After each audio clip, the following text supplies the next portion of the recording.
Samantala, inatasan ni Pangulong Ferdinand R. Marcos Jr. ang mga miyembro ng gabinete na magsumite ng progress report kada 2 linggo ukol sa trabaho ng kani-kanilang ahensya. Narito ang report.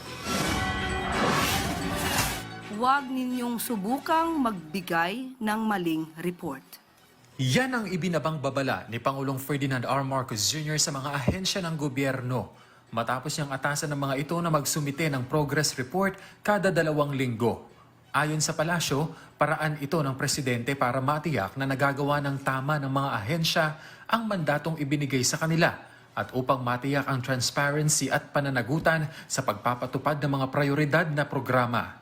Hakbang din ito na maiwasan ang nangyari partikular sa mga flood control projects na nai-report na tapos na ang mga proyekto ngunit guni-guni lamang pala. Kailangan hindi lang basta move forward, kung hindi dapat na mas maging maayos ang pag-report ng bawat ahensya na may mga proyekto.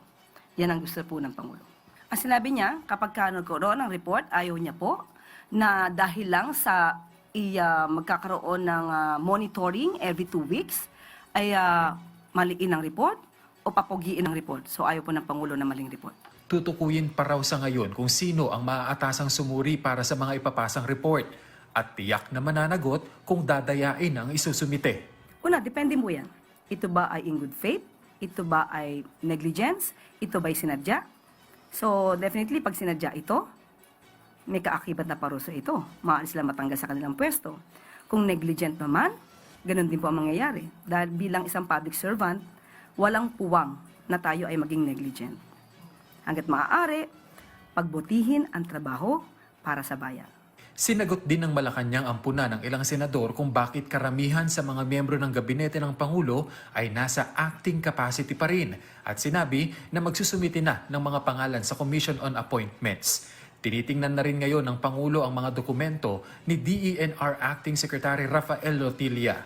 Natanong po natin ang Pangulo, wala na pong rigodon. At ang mga pangalan po ay isusumite sa Commission on Appointments as soon as possible. Ang nasabi po ay nagkaroon na po ng pangatlo na pag-bypass sa kanyang appointment. So, tinitingnan po yung records ngayon ng Pangulo at ng PMS at tingnan po natin kung ano po ang magiging update tungkol dito.